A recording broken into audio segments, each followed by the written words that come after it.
స్వామి, ఈ వావత్సం అంటే ఎవరు? ఈయన ఒకప్పుడు పెద్ద బందిపోటు, విదేశీయుడు. మన దేశం వచ్చి దారులు కొల్లగొడుతూ ప్రజల్ని నానా బాధలు పెట్టేవాడు. ప్రజల బాధలు తెలుసుకున్న అయ్యప్ప స్వామి ఒకరోజు వావర్ని కలుసుకున్నాడు. వావరు, నీవు ప్రజలని ఎందుకు పీడిస్తున్నావు? నీకేం కావాలి? నీ దేశంలో వజ్రాలు వైడూర్యాలు కోకొల్లలుగా ఉన్నాయి. అవన్నీ నాకు కావాలి. అంతేగా, సరే తీసుకో.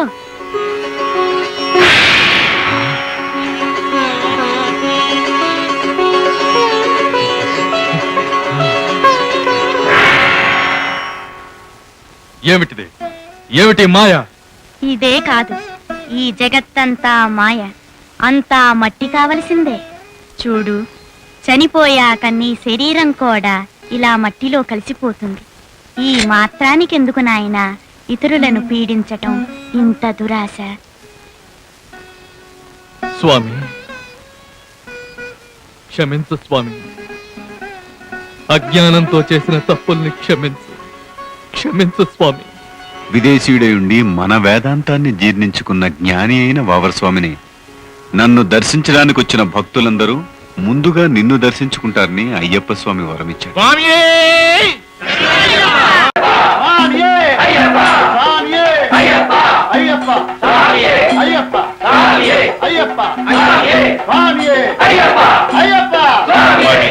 అవతార పురుషులందరూ తాము వచ్చిన కార్యం నెరవేరగానే అవతారాలు చాలించారు.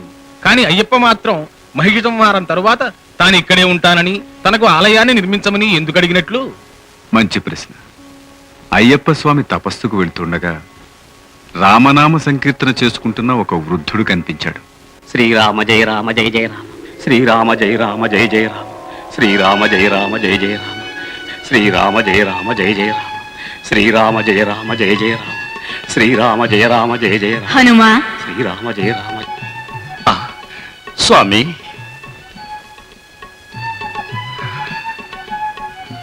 మళ్ళీ నీ దర్శన భాగ్యం కలిగించావా స్వామి?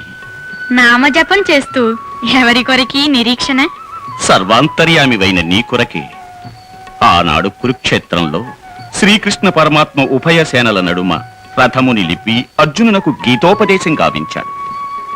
బంధునాశనానికి విరక్తుడైన పార్థుని కార్యోన్ముఖుని కావించడానికి బోధించిన గీతా సందేశాన్ని జెండాపై ఉండి వినటం విద్యాచౌర్యంగా భావించాను.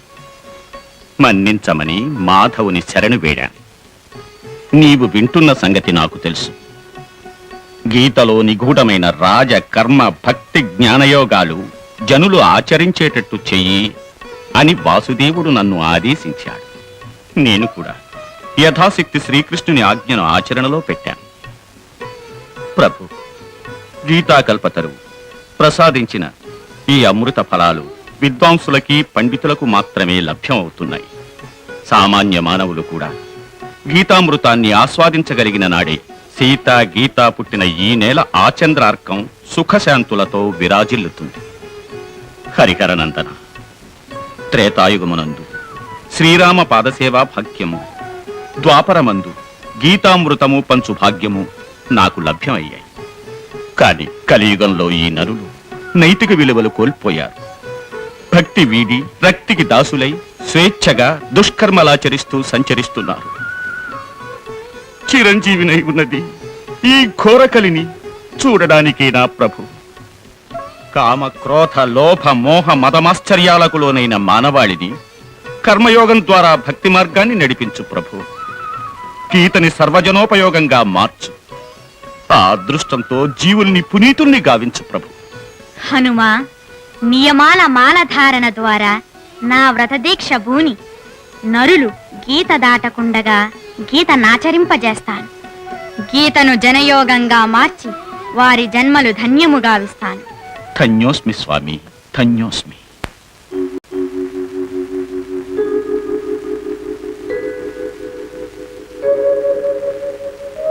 శబరి,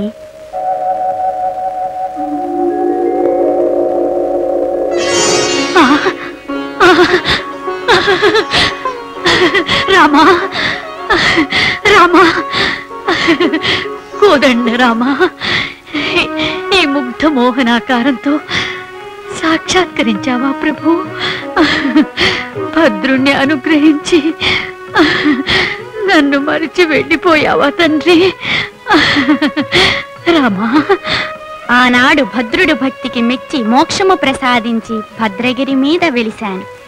ఈనాడు నీ అకుంఠిత దీక్షకు ఆనందించి నీకు ముక్తిని అనుగ్రహిస్తున్నాను. నీవు శబరిగిరిగాను, నేను శబరిగిరీసునిగాను కీర్తింపబడతాము. భక్తులు నా యాత్రకు వస్తూ శబరిగిరీశ అంటూ మున్ముందుగా నీ నామాన్నే స్మరిస్తారు. ధన్యరాలినయ్యా, ధన్యరాలిని. రామా, రామా, శ్రీరామా, రామచంద్ర, రామా, కోదండ రామా, రామా.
ఇదే మణికంఠుడు సంధించిన బాణము.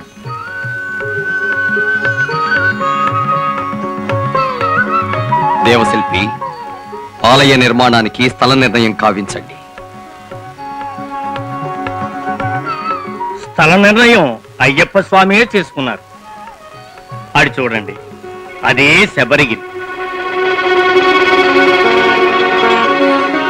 అయ్యప్ప స్వామి శబరిగిరీశుడు.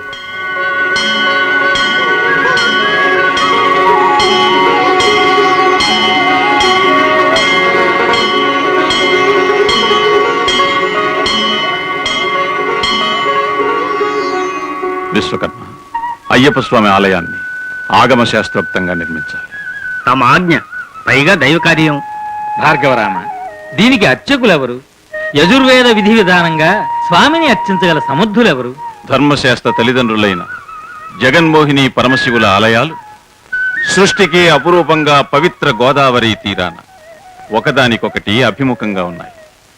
ఆ ఆలయములకు వంశపారంపర్యంగా అర్చకులై వేదాంగాది విద్యలను అభ్యసించి యజుర్వేదంలో నిష్ణాతుడైన పరమేశ్వర శాస్త్రిని ప్రధాన తంత్రిగా ఇక్కడికి ఆహ్వానిస్తాను.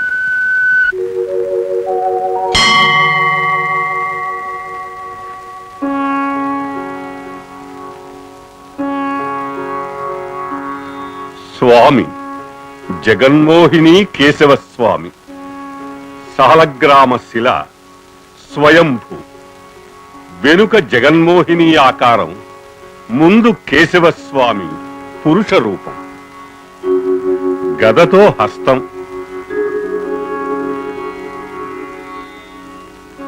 4 వేళ్లకి ఉంగరాలు, స్పష్టంగా గోళ్ళు.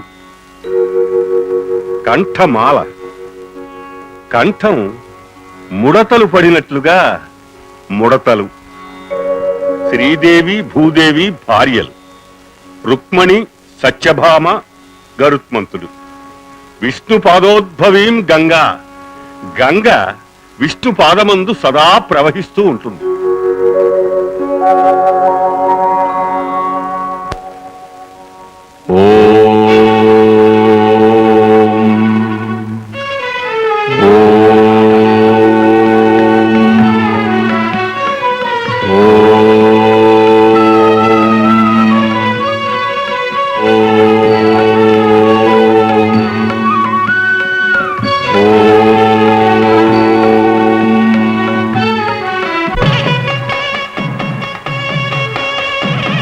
స్వామి,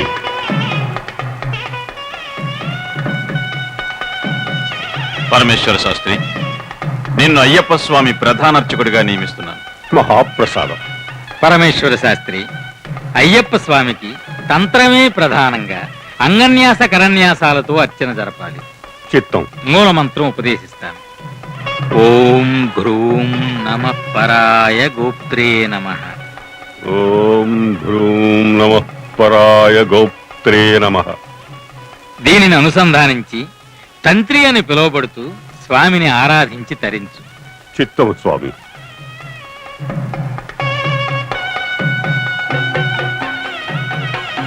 ఆ విధంగా ఆ శబరిగిరీసుని సేవించడానికి ప్రధాన అర్చకునిగా గోదావరి తీరాన ఉన్న ర్యాలి గ్రామవాసి మన తెలుగువాడు అయిన పరమేశ్వర శాస్త్రి నియమించబడ్డారు.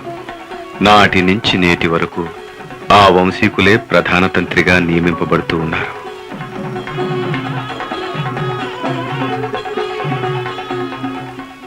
యాత్రలు చేయడం వల్ల జ్ఞానం కలుగుతుంది. దీక్షలో ఉన్నప్పుడు యాత్ర చేస్తే పరిసరాల జ్ఞానం, ఆలయాలు, శిల్ప విన్యాసం, స్థల మహత్యం, చరిత్ర, సంస్కృతి తెలుస్తాయి. ఆధ్యాత్మిక భావన కలుగుతుంది.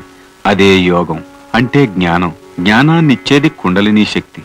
మానవ శరీరంలో ఆసనం, అయ్యప్ప యాత్రలో ఎరుమేలి, భరతఖండంలో కాళహస్తి, మూలాధార చక్రం, లింగము, కాలైకట్టి, జంబుకేశ్వరం, స్వాధిష్టాన చక్రం, నాభి, కల్లిడుం కుండ్రు, తిరువణ్ణామల, మణిపూరక చక్రం, హృదయం, కరిమల శిఖరం, కాంజీవరం, అనాహత చక్రం, నాలుక, పంపానది, చిదంబరం, విశుద్ధి చక్రం, భ్రూమధ్యం, శబరిమల, వారణాసి, ఆజ్ఞాచక్రం. ఇవి దాటాక మనిషి మెదడు, యాత్రలో కాంతిమల, క్షేత్రాల్లో బ్రహ్మకపాలం, సహస్రాల చక్రాలు. మన వారసత్వమైన ఆధ్యాత్మిక సంపదకి మీరంతా కీర్తికేతనాలుగా నిలవండి. స్వామి రామయ్యప్ప.